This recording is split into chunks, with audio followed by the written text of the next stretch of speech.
adẹ̀kú gbogbo rògbòdìyàn yìí ó lọ́tún lọ́sì lórí ọ̀rọ̀ California kò ṣe California kí ọlọ́run ọba kó gba ọpẹ́ wa.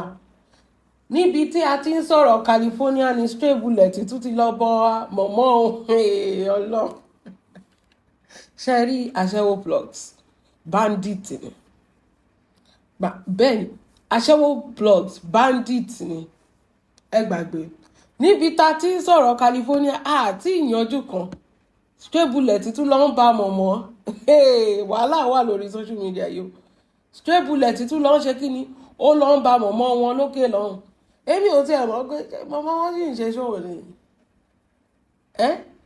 àfìgbà tó wọ́ ṣòwò Ṣọlá pé tó sáré tẹ̀ sí mọ̀mọ́ lójú tó wà ìgbà wọn ni mọ̀mọ́ ṣe ṣòwò fún Ṣọlá pé ṣé mọ̀mọ́ sì ń ṣe ṣòwò ni ṣé ó sọ pé òun wà ní Dubai wípé ọmọ òun ò jẹ́ kóun lọ ẹ̀fọ́ oúnjẹ wọn Dubai because mo kọ́kọ́ wò pé seriously mọ̀mọ́ you are in Dubai ẹ̀fọ́ dẹ́ ń jẹ yín ibo lẹ why not you know if you know you know bí Ṣọlá pé ṣàṣe kó bo mọ̀mọ́ wọn ṣá nìyẹn pé orí ẹ̀ ò lọ burú wípé òun ti gbàràwọ̀ ẹ̀ kíní kan ṣe ẹni kó ṣe ṣóò mọ̀ ìgbà tí mọ̀mọ́ ṣe ṣóò sìn wọ́n béèrè pé Lizzy èmi ni o èmi ló ń sọ̀rọ̀ o kíní kan pé mọ̀mọ́ ti di kíní kan ti Lizzy don't take glory for what you did not do ṣe ti understand ẹ sẹ Lizzy ìwọ kọ́ ló ṣọ́ọ̀tì mọ̀mọ́ ọ̀pọ̀ no mọ̀mọ́ kọjá àyè ẹ̀ sí wàhálà kó yà fún un nísìnyí ó respect ara ẹ̀ la fi sáyé ẹ̀ o tágbàlagbà bá disrespect ara ẹ̀ a máa disrespect ẹ̀ bí ilé ayé ṣe gbà nìyẹn torí ó ń sunkún wípé àwọn ọmọdé wọn ní dàgbà torí pé wọ́n disrespect mọ́mọ́ ẹ̀yin lẹ kọ́kọ́ wá disrespect wa tẹ́yìn jẹ́gi àṣẹ torí ọmọ òkókó ẹ̀yin àti Ṣọlá pé kí ni ìyàtọ̀ ẹ̀yin lẹ kọ́kọ́ wá disrespect wa tẹ́lẹ̀ ó ń búlé ọmọ ọlọ́mọ tí ò ṣẹ̀yìn tẹ́ tún gbó lórin wá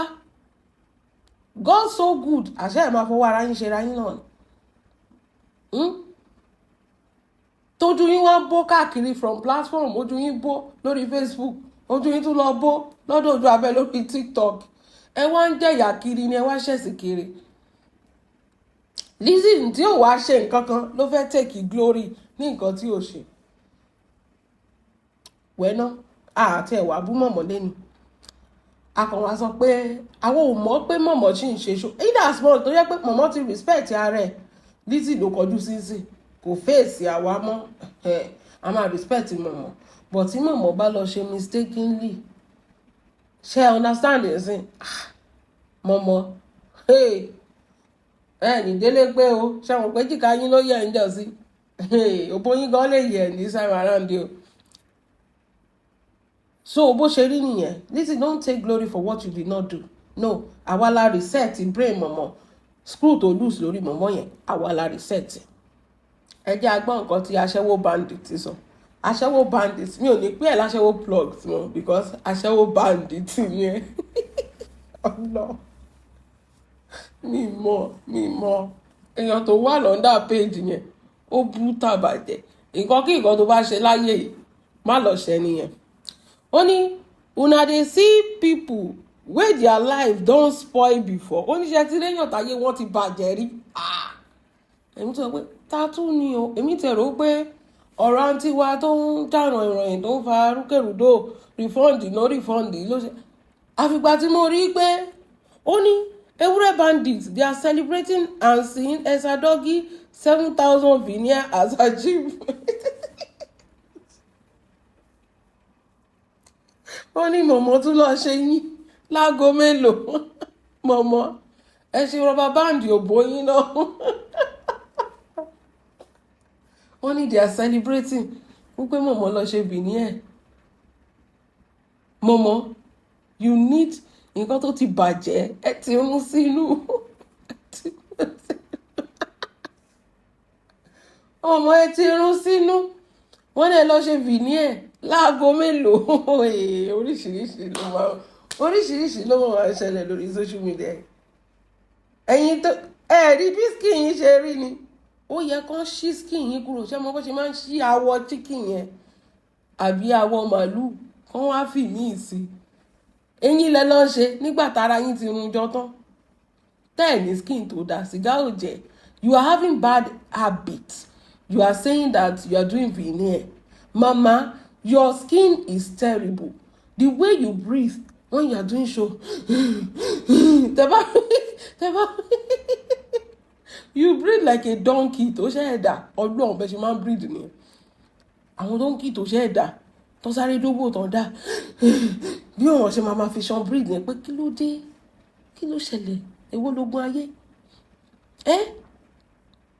Eyín lẹ wá ń ṣe. Ẹ̀wọ̀n ló ń ṣe yín at 70. Ẹ lọ ń ṣe yín. Ṣé àmọ́ pé yín akókóró ti wọ́n lọ? Mi ò lè fẹ́ wá bú màmá yìí o.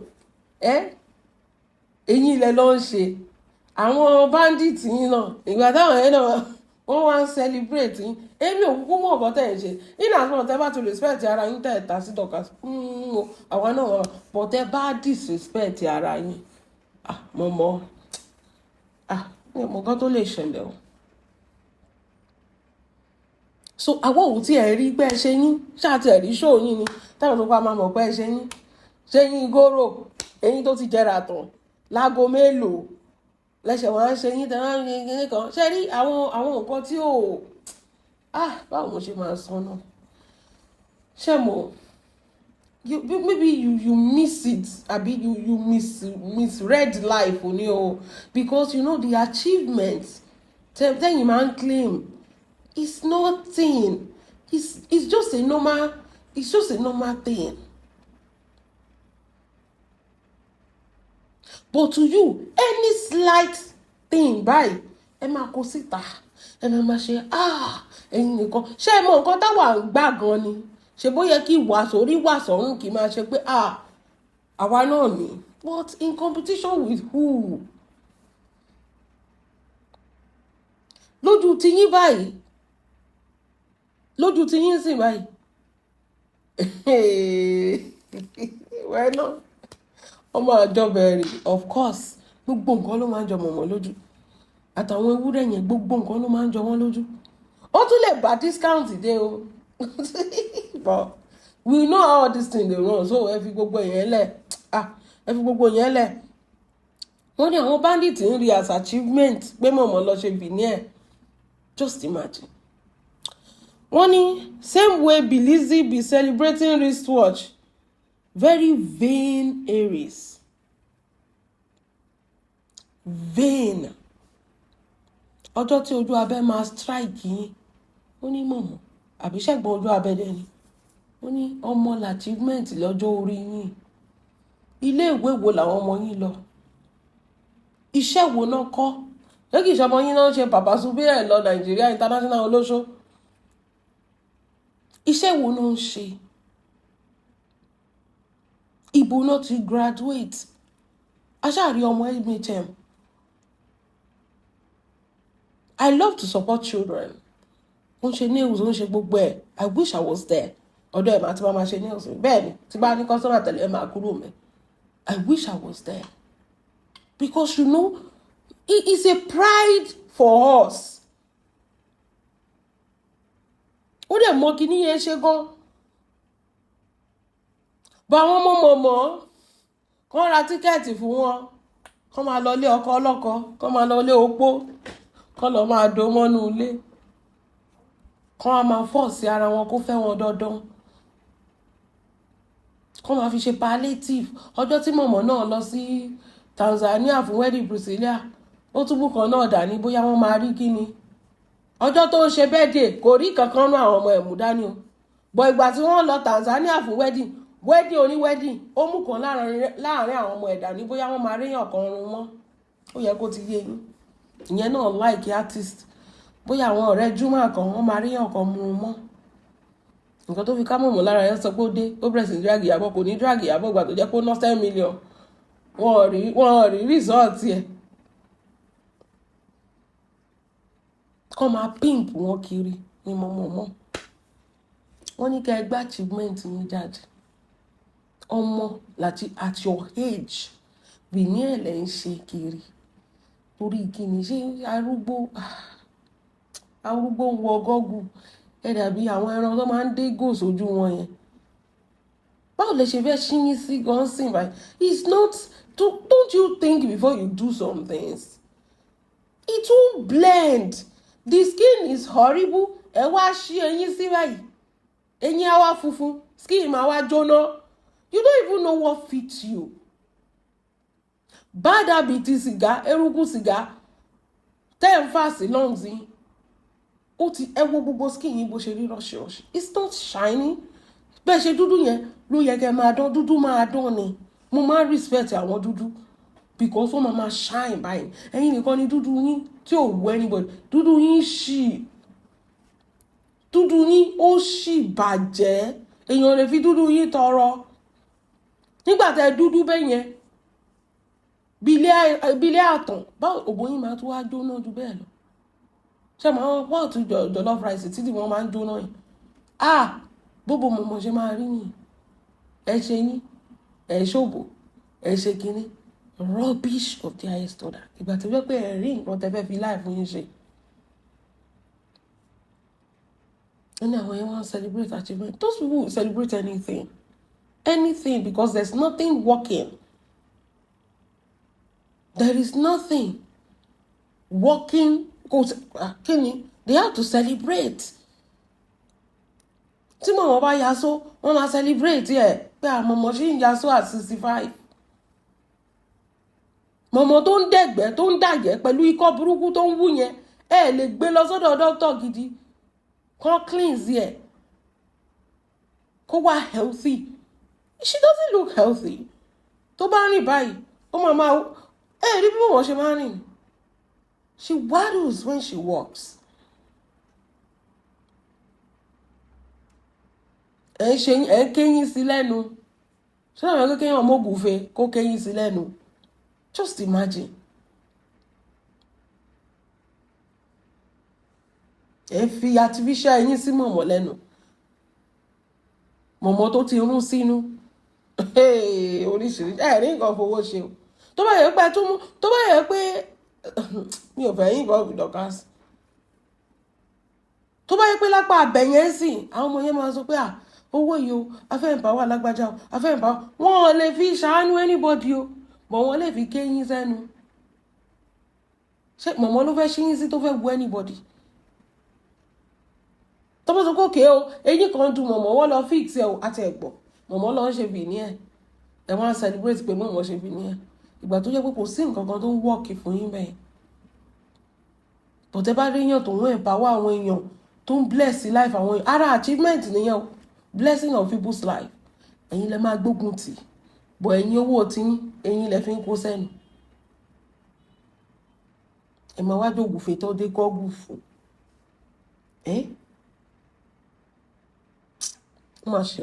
Wọ́n ní very vain Aries.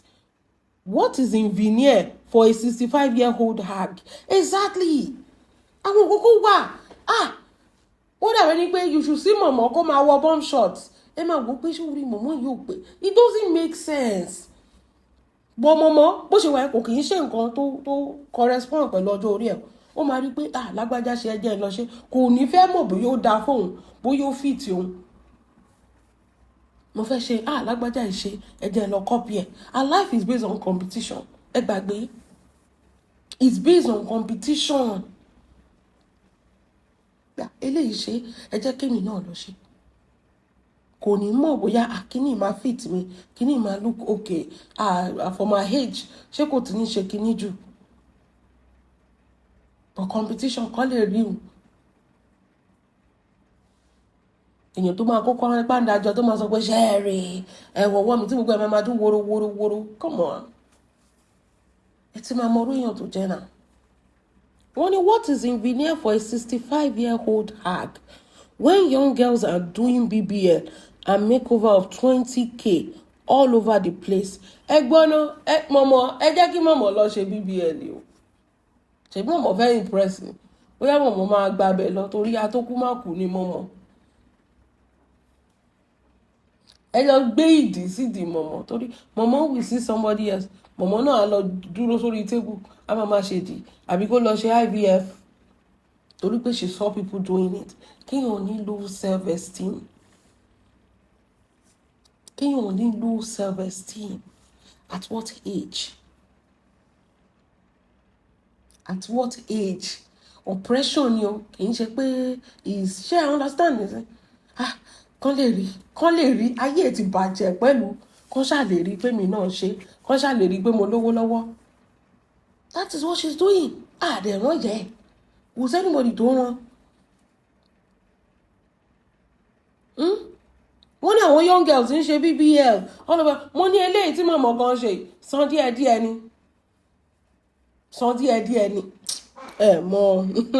wọ́n ní and same you dancing all over a 7k veneer are bullying and downplaying Dorcas that build a 70 million mansion for Fola. It's 100 million. 100 million. 100 milli. Mama, that's 7k veneer.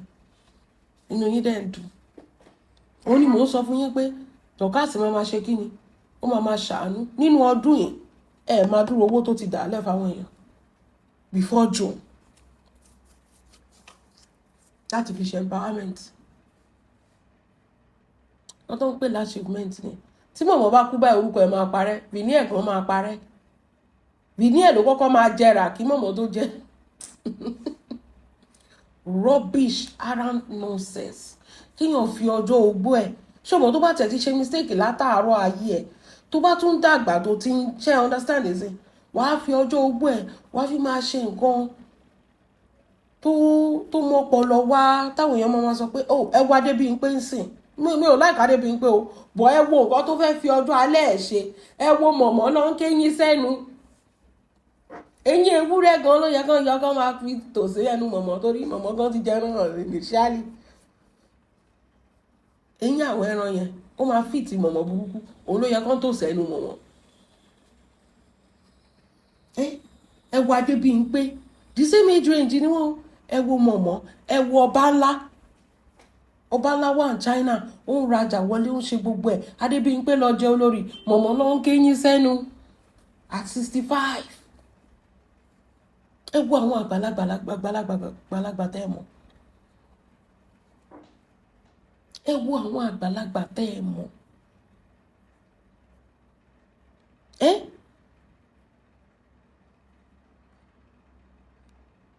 Wọ́n ní àìní ògo àbí àìní ológo nínú Ewúrẹ́ Nation. Bẹ́ẹ̀ ni they have no impact, no platform. They don't have any issues. They don't have anything that they can use their life for. Wọ́n ní o, mi ò parọ́. They don't have anything to achieve. Lójú mọ̀mọ́ báyìí, òun ti achieve nǹkan, òun ti arrive. Just imagine. Olóde mo máa fi rẹ̀ ṣe competition pẹ̀lú Dorcas. Sí ní level. Mọ̀mọ́, Dorcas is far above you. Sí ní level kankan. Lè try ẹ̀. Tí ẹ ní understanding gan. Ẹ̀yin tẹ́ ẹ ronú pé kẹ́ lọ máa kéyín sẹ́nu at 65. Ní understanding. Wípé there is more to life than this rubbish. Tẹ́ ẹ ṣe táwọn èèyàn wá ń celebrate yín ẹ lè pé Wàsíù o torí pé ti kéyín sẹ́nu kó wá kọrin fún yín. Just imagine. Kẹ́ ẹ pé Wàsíù. Àgbàyà níyìn o.